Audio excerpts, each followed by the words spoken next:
IPL 2026 এ হঠাৎ করেই বড় বিতর্কে জড়িয়ে পড়লেন এক সুপারস্টার বোলার। সোশ্যাল মিডিয়ায় ভাইরাল একটি ভিডিও, আর তাতেই তোলপাড় পুরো ক্রিকেট দুনিয়া। কিন্তু প্রশ্ন হলো, সত্যিই কি নিষিদ্ধ হতে চলেছেন কাগিসো রাবাদা? রাবাদা এই নামটাই এখন ব্যাটসম্যানদের কাছে আতঙ্ক। ইন্ডিয়ান প্রিমিয়ার লিগ 2026-এ গুজরাট টাইটান্সের হয়ে দুর্দান্ত ফর্মে রয়েছেন তিনি। মাত্র 6 ম্যাচে 10 উইকেট, স্ট্রাইক রেট মাত্র 13। বিশেষ করে পাওয়ার প্লেতে তার গতি আর নির্ভুলতা প্রতিপক্ষকে একেবারে ধ্বংস করে দিচ্ছে। কিন্তু এই দুর্দান্ত পারফরম্যান্সের মাঝেই ঘটে গেল বড় ঘটনা।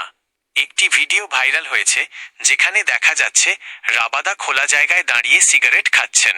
ভিডিওটি নাকি টিম হোটেলের ভেতর থেকেই তোলা, আর মুহূর্তের মধ্যেই তা ছড়িয়ে পড়ে সোশ্যাল মিডিয়ায়। এটাই প্রথম নয়, আগেও বিতর্কে জড়িয়েছেন রাবাদা।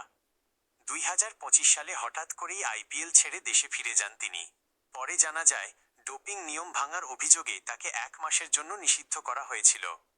এই কারণেই নতুন ভিডিও দেখে আবারও সন্দেহ তৈরি হয়েছে। এখন বড় প্রশ্ন, এই ঘটনার জন্য কি তাকে আইপিএল থেকে নিষিদ্ধ করা হবে? উত্তরটা একটু জটিল।